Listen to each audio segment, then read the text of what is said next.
The cargo ship Star Trader shuddered as another asteroid slammed into its hull. In the cockpit, Tom gripped the controls tighter, his knuckles white beneath his pilot gloves. Next to him, the tall reptilian Inspector Rax clicked his jaw in frustration, a habit Tom had found annoying during their week-long journey. "Human, your flying skills are inadequate," Rax said, his scaled fingers tapping rapidly on the dashboard scanner. "The Merchants Guild will hear about this."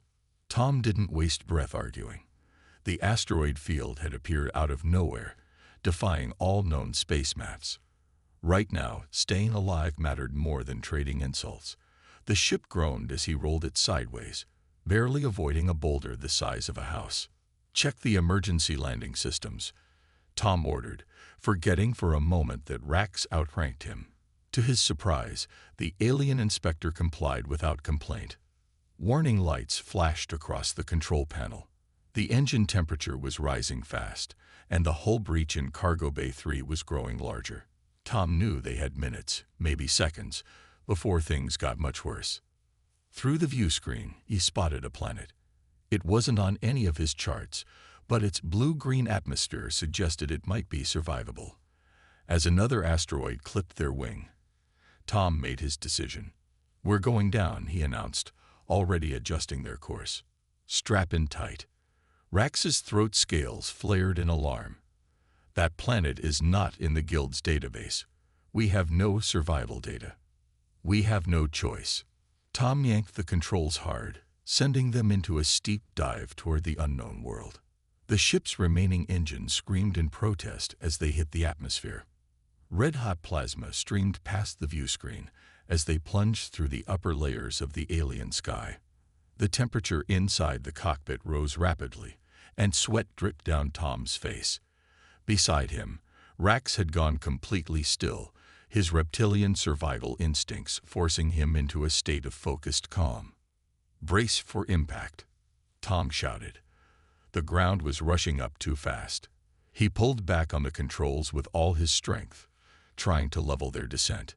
Trees, or something like trees, whipped past beneath them. The ship's belly scraped against their tops with a horrible screeching sound. The crash lasted only seconds, but to Tom, it felt like hours. Metal screamed and tore. The cockpit filled with smoke and sparks. Something hit Tom's head hard, and the world spun. When everything finally stopped moving, he found himself hanging upside down in his safety harness. "Rax," he called out, coughing in the smoke. "Inspector Rax." A grunt from beside him confirmed the alien had survived. "Environmental check," Rax wheezed. "Now." Tom's training kicked in. He pulled up the external sensor readings on his cracked display screen. What he saw made his blood run cold. "Atmosphere is toxic," he reported. "High levels of chlorine. Temperature, 40 degrees Celsius, and there's some kind of electrical activity in the air." "The emergency suits," Rax said, already unstrapping himself. "We must get them before the hull breaches further." They scrambled through the tilted corridors of the dying ship, making their way to the emergency locker. The hull groaned around them, and Tom could hear a horrible hissing sound where the alien atmosphere was eating through the metal. They found 2 intact environmental suits and barely managed to get them on before the ship's structure gave way completely. Standing in the alien forest, they watched as their only way off the planet slowly dissolved in the corrosive air. "The Guild will not find us here," Rax said quietly. "This sector was not in our flight plan." Tom checked his suit's systems. "We have about 72 hours of air. After that." He didn't finish the sentence. He didn't have to. Around them, strange trees with metallic-looking bark creaked in the hot wind. In the distance, lightning flashed in clouds that glowed an unnatural green. Something that might have been a bird screamed, the sound distorted by the dense atmosphere. They were stranded on a planet that wanted them dead, with only 3 days of air, no way to call for help, and no one who knew where to look for them. And somehow, they would have to find a way to survive. Tom looked at Rax. Rax looked at Tom. For the first time since their journey began, They shared a moment of perfect understanding. If they wanted to live, they would have to work together. A bolt of lightning split the sky above them, followed by the first drops of what looked suspiciously like acid rain. "We need to find shelter," Tom said. "Now." For once, Rax didn't argue. Tom and Rax ran through the alien forest as acid rain fell around them. Each drop left smoking holes in the metallic leaves above. The lightning was getting worse, striking closer with each flash. Their environmental suits wouldn't last long in this weather. There, Tom pointed to a dark opening in a nearby cliff face. A cave. They reached the cave entrance just as Rax's suit sensors started beeping. "The acid is damaging the outer layer," the alien inspector said, checking the readings on his wrist display. "We have lost 15% of our suit integrity already." Inside the cave, they found solid rock underfoot and walls that rose high into darkness. The air was cooler here, and the sound of the storm became distant. Tom switched on his suit lights, revealing a tunnel that went deeper into the mountain. "We should check our supplies," Tom said, trying to stay practical. He emptied his emergency pack on the cave floor. "I've got a water filter, 3 emergency ration bars, a basic toolkit, and a portable light." Rax did the same. "I have medical supplies, a scanner, 2 ration packs, and—" He stopped, holding up a small device, a portable atmosphere tester. "That could be useful," Tom said. He pointed to the cave walls. "We should test if the air in here is as bad as outside." Rax activated the device, waving it around. His scaled face showed surprise. "The air here, it is different. Still not breathable for either of us, but less corrosive. Our suits will last longer inside." A loud crack of thunder made them both jump. Outside, the acid storm was getting stronger. Tom's suit computer blinked a warning. The outer layer was degrading faster than expected. "We need to preserve our suits," Tom said, thinking out loud. "If we stay in the cave, maybe we can take them off occasionally. Make the air filters last longer." Rax's throat scales rippled. A sign Tom had learned meant deep thought. "Agreed, but we must go deeper, away from the outside air completely." They gathered their supplies and moved further into the cave. Tom's light revealed that the tunnel was surprisingly smooth in places, almost like it had been carved. But that was impossible, wasn't it?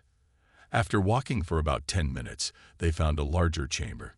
Tom's light showed more tunnels leading off in different directions.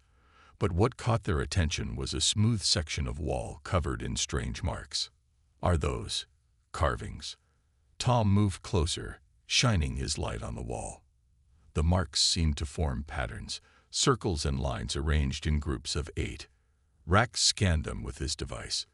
"These are not natural formations. Someone, or something, made these." A distant rumble shook loose some dust from the ceiling.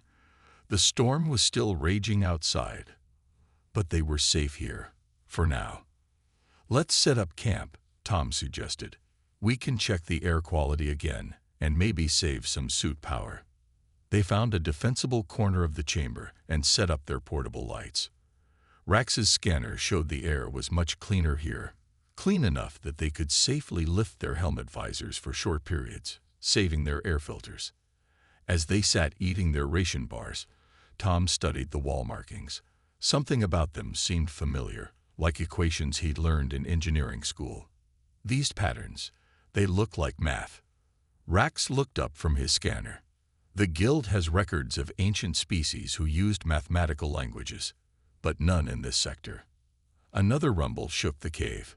This time, both of them noticed something odd. The sound seemed to come from deeper in the tunnels, not from the storm outside. "We're not alone down here," Tom said quietly. Rax checked his scanner again. No large life signs detected, but he tapped the screen. "There are energy readings, very faint, coming from that tunnel." He pointed to one of the darker passages. Tom looked at their supplies, then at their damaged suits. They had no choice. If they wanted to survive, they needed to find out what was deeper in these caves. The surface was death, and their suits wouldn't last more than another day in the acid storms. "We'll rest here for a few hours," Tom decided. "Then we follow those energy readings." Rax nodded, his usual arrogance replaced by practical survival instinct. "Agreed. But we stay alert. Whatever made those markings, it might still be here." In the darkness beyond their small camp, something moved silently, watching the strange visitors with great interest. After 6 hours of rest, Tom and Rax followed the energy readings deeper into the cave system. Their lights showed that the tunnels were changing. Rough cave walls gave way to smooth surfaces, and more mathematical symbols appeared. "Look at the floor," Tom said, pointing his light down. The rocky ground had become flat and even, like a paved road.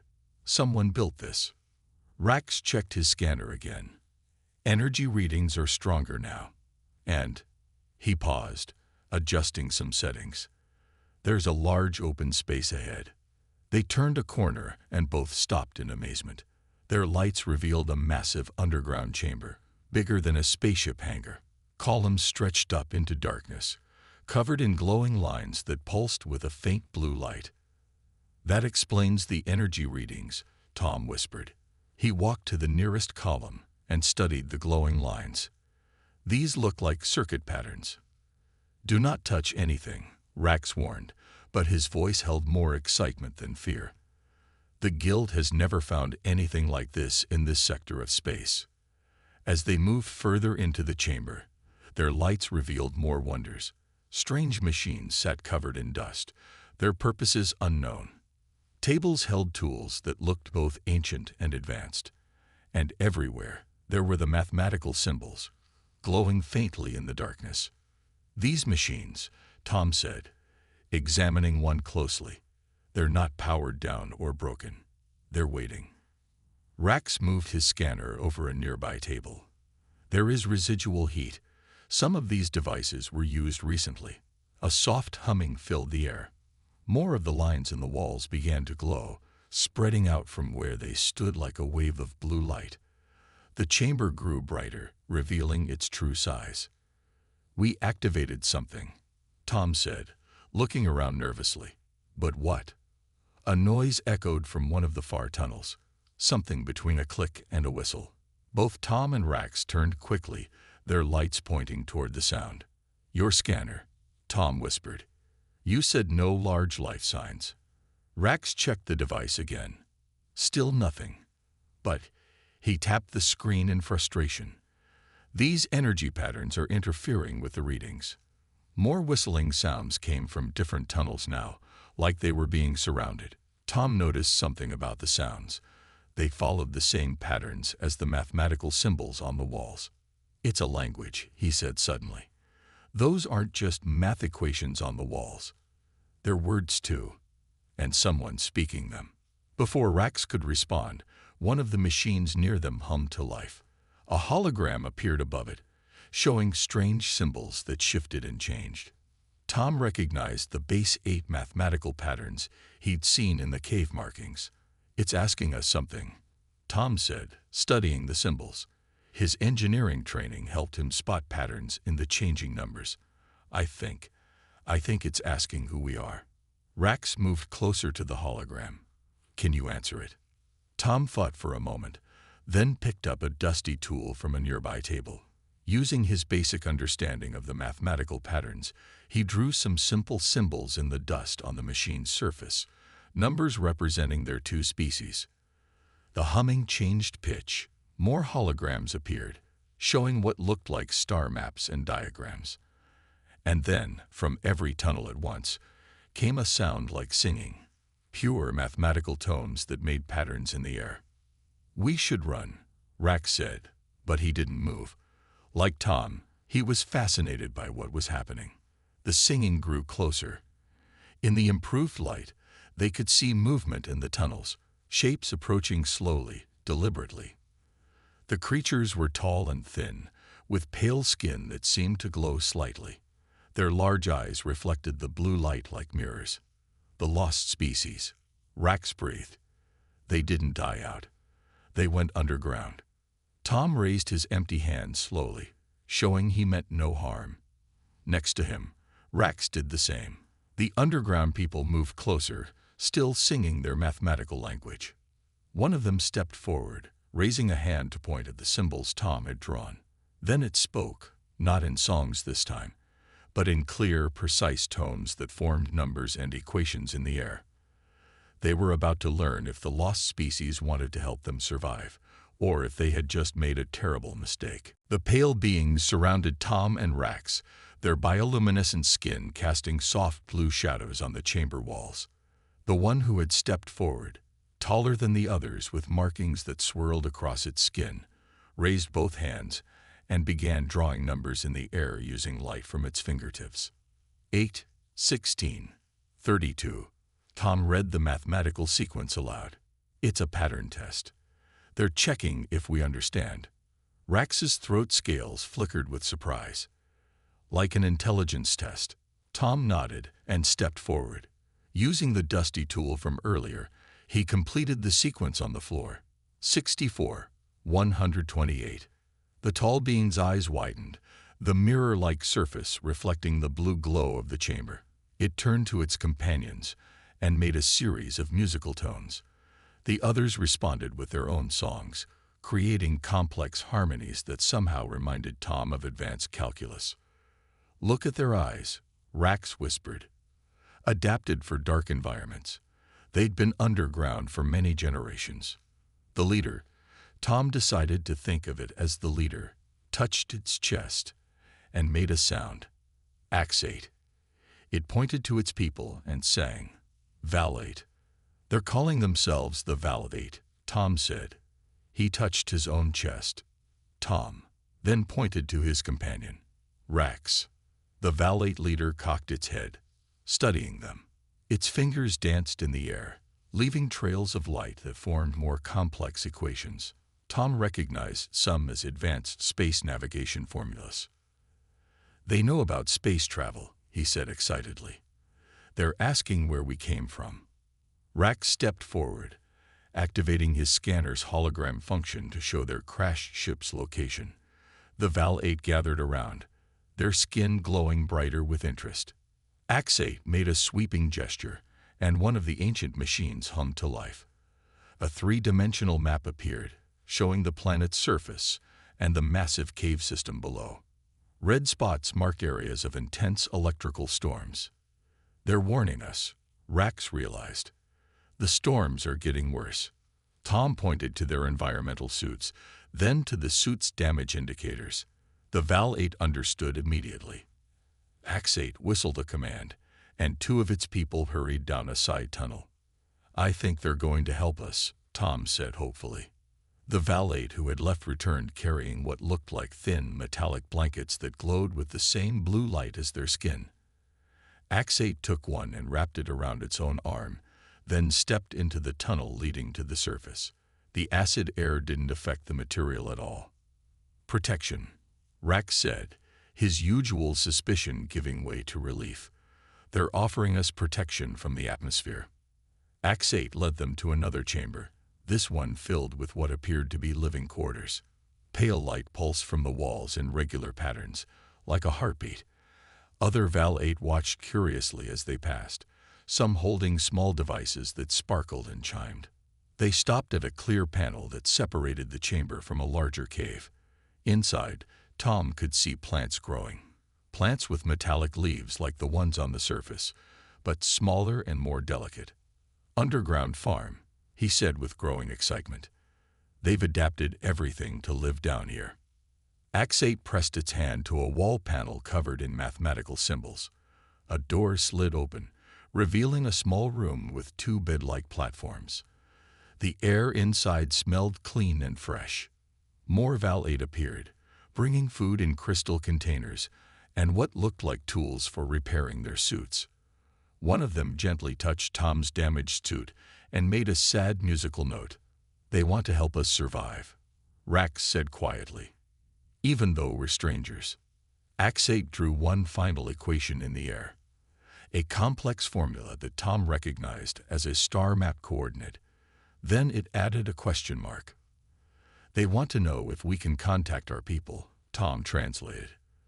"They're not just offering temporary shelter. They want to help us get home." For the first time since the crash, both Tom and Rax felt real hope. But as they settled into their new shelter, they noticed the Val-8 growing more agitated. Ax-8 and the others kept checking the wall displays, their skin flickering with worried patterns. Something was wrong. The Val-8 were helping them, yes, but they also seemed afraid. Not of Tom and Rax, but of something else. Something coming. After resting in their new shelter, Tom and Rax followed Ax-8 through the underground city. Their protective blankets glowed softly, matching the bioluminescence of their hosts. The Val-8 leader led them to a circular chamber filled with moving holograms. "It's like a library," Tom whispered as the room came alive with light. Ax-8 touched a central pillar. The holograms changed, showing a beautiful city under a purple sky. Tall buildings reached into the clouds, and ships, actual spaceships, flew between them. "That's the surface," Rax said in amazement. "This is what their civilization used to be." The images changed.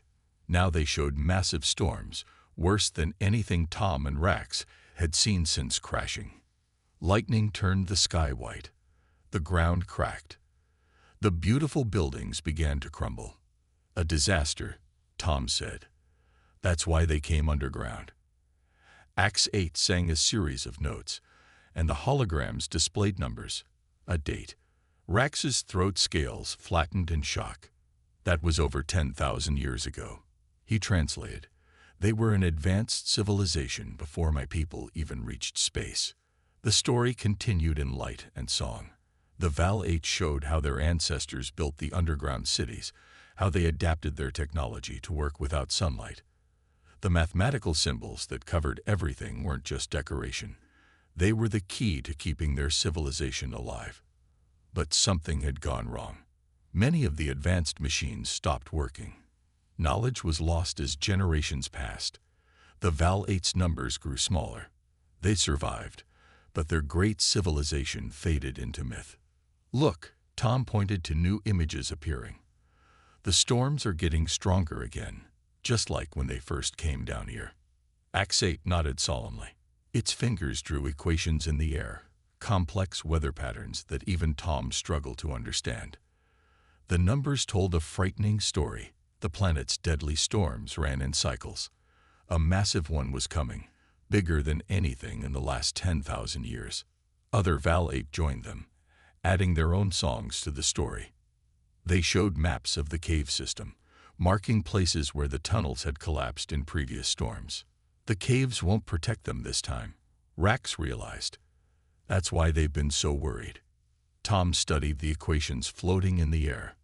"These patterns, they're similar to the ones we use for space weather prediction. If we could get a message to the Merchants Guild." Ax-8's skin brightened at Tom's words. It led them quickly to another chamber, this one filled with old communication equipment. Most of it was dark and silent, but some still hummed with power. "They've kept it working all these years," Tom said, examining the ancient machines, waiting for a chance to contact someone who could help them. Rax moved closer to the equipment, his guild training helping him recognize some components. "If we combine this with parts from our suit's emergency beacons, we might be able to boost the signal enough to reach guild space," Tom finished. He turned to Ax-8. "We can help each other. Your people have kept knowledge that both our civilizations forgot. The guild has resources that could help evacuate everyone before the storm hits." Ax-8's skin pulsed with bright patterns. It typed rapidly on one of the machines, bringing up old star charts. The hologram showed trade routes that had been lost for millennia. More Val-8 arrived, carrying pieces of machinery they'd salvaged from the crashed ship. They laid everything out carefully, their mathematical songs now carrying a tone of hope. "They're not just trying to save us anymore," Rax said quietly. "They're trying to save their entire species, and we might be their last chance." Tom picked up a tool and smiled at their new allies. "Then let's get to work. We've got 3 species worth of knowledge and technology here. Let's use it." The Val-8 gathered around, their combined light filling the chamber with a blue glow. As they began working on the communication array, ancient songs mixed with modern engineering terms, three very different kinds of intelligence working together to solve an impossible problem. But in the distance, through layers of rock and metal, they could hear the storms growing stronger. They were running out of time. The caves shook violently, sending dust and small rocks raining down on the work area. Tom, Rax, and the Val-8 had been working for 12 hours straight on the communication array. Time was running out.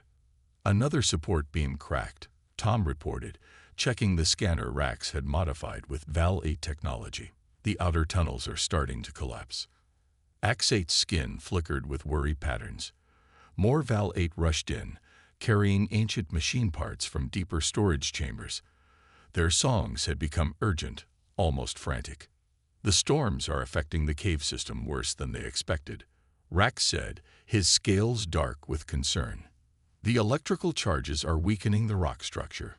A loud crack echoed through the tunnels. All movement stopped for a moment. Then Ax-8 began drawing rapid equations in the air, stress calculations for the cave ceiling. "We need to reinforce the main chambers," Tom said, studying the numbers, "or none of this will matter. The whole system could collapse before we get a signal out." The Val-8 brought up old technical drawings on their hologram displays. They showed a network of metal supports, designed thousands of years ago, but never fully installed. Their ancestors had run out of time and resources. "Look at this design," Tom pointed to the pattern. "It's not just for support. The metal would also act as a lightning rod, channeling the electrical energy away from the living areas." Rax examined the drawings with new interest. "The Guild uses similar principles in space stations. If we combine their ancient design with modern grounding techniques." A deeper rumble shook the caves. Cracks appeared in one wall, glowing with electrical energy from the storms above. Several Val-8 rushed to press their hands against the cracks, their bioluminescence somehow helping to contain the energy. "They're using their own bioelectric fields," Rax said in amazement, "but they can't keep it up forever." Tom looked at the communication array they'd been building, then at the cracking walls. They had to make a choice: continue trying to call for help or work on saving the caves. Ax-8 seemed to understand their dilemma. It divided its people into two groups with quick, musical commands. One group would continue helping with the communication array. The other would start installing the support system. "We'll split up too," Tom decided. "Rax, you know Guild communications better than I do. Keep working on the signal. I'll help with the supports. My engineering background might help modernize their old designs."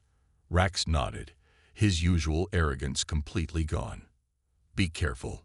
The electrical charges in the rock are getting stronger." Tom followed Ax-8 and a team of Val-8 to their material storage.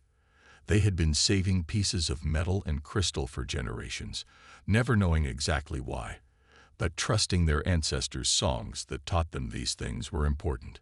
They worked faster than seemed possible. The Val-8's knowledge of mathematical harmonics helped them place each support exactly where it would do the most good. Tom's modern engineering skills helped them connect and ground the pieces properly. When they ran out of old metal, they carefully harvested parts from less important areas of the cave system. Another violent shake. A support beam buckled, nearly crushing two Val-8 workers. Tom dove forward, helping them brace it until more help arrived. His protective blanket sparked with electrical energy, but held. "The storms are getting worse faster than predicted," he said, checking the readings on his suit computer. "How much longer for the signal?" Rax's voice came through their jury-rigged communication system. "Close. The Val-8 crystals are amplifying the power better than expected." But a massive crack split the main chamber ceiling. Electrical energy poured in like blue fire. The Val-8's songs turned to cries of alarm.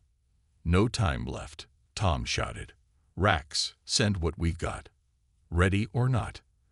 As Rax activated the communication array, Tom and the Val-8 rushed to install the last critical supports. Above them, through thousands of meters of rock, the biggest storm in 10,000 years was about to hit. Their time had run out. Now they would discover if their desperate collaboration would save them, or if they would join the ruins of the Val-8's ancient civilization. The megastorm hit with the force of 1,000 lightning strikes. The cave system groaned under the assault, but the newly installed supports held. Inside the main chamber, Tom, Rax, and the Val-8 gathered around their makeshift communication array, watching anxiously as it pulsed with energy. "Signal is broadcasting," Rax announced, his scales glowing with effort as he fine-tuned the frequency, using the storm's own energy to boost it. Ax-8's skin flickered rapidly as it made calculations in the air. The Val-8's mathematical songs echoed through the chamber, helping to stabilize the energy flow through their crystal technology. "Smart," Tom said, watching the power readings spike. "The worse the storm gets, the stronger our signal becomes. Your ancestors planned this, didn't they?" Ax-8 nodded, its eyes reflecting the blue lightning that now coursed through their reinforced power grid. The support beams they'd installed weren't just holding the caves together. They were turning the entire underground city into one massive transmission antenna. Another violent shake rocked the caves. A few Val-8 pressed their hands against the walls, using their bioluminescent abilities to redirect dangerous energy surges. They looked tired, but determined. "How long can they keep this up?" Tom asked Rax. "They don't have to," Rax replied, his voice suddenly excited. "Look." The communication array's receiver was picking up a signal. Through static and interference, they heard a voice. "Reading you. Guild Rescue Fleet. Coordinates confirmed." The Val-8 burst into musical trills of joy. Ax-8 quickly brought up their hologram map, showing multiple ships entering the system. "They're coming." Rax translated the Guild messages. 3 rescue ships. They picked up our signal and the Val-8's ancient navigation beacons. They'll be here in. The ceiling chose that moment to crack. A massive piece of rock broke free, heading straight for the communication array. Without hesitation, Tom dove forward, pushing 2 Val-8 operators out of the way. Ax-8 shot out its hand, its bioluminescence forming a brief energy shield that slowed the rock just enough for Tom to roll clear. 20 minutes, Rax shouted over the chaos. "The ships will be here in 20 minutes. Tom looked at their makeshift supports, then at the increasingly exhausted Val-8. The caves might not last that long.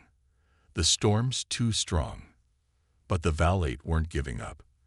They formed circles around the main support beams, their songs growing stronger. Their combined bioluminescence created patterns that matched the mathematical formulas covering the walls. They weren't just singing. They were calculating, using music and light and numbers all at once. They're harmonizing with the cave system, Rax realized, like a living computer. The support beams began to hum in sync with the Val-8 songs. The electrical energy from the storm stopped fighting them and started flowing through paths they created, strengthening their shelter instead of destroying it. Minutes felt like hours. The Val-8 sang. The caves shook. Tom and Rax helped wherever they could, moving fallen rocks and repairing minor breaks in their power grid. Finally, their suit radios crackled. "Coming in for landing. Get ready for evacuation." Through the rock above them, they heard the deep rumble of guild ships using advanced shields to push through the storm. The Val-8's ancient landing bay, unused for thousands of years, opened to receive them. The evacuation was organized with mathematical precision. The Val-8 had prepared for this moment for generations, even if they hadn't known when it would come. Essential knowledge, stored in crystals and songs, was carefully transported. Younger Val-8 helped the elderly. No one was left behind. As they boarded the rescue ships, Ax-8 turned to Tom and Rax. Its fingers drew one final equation in the air. The symbol for thank you merged with the formula for friendship.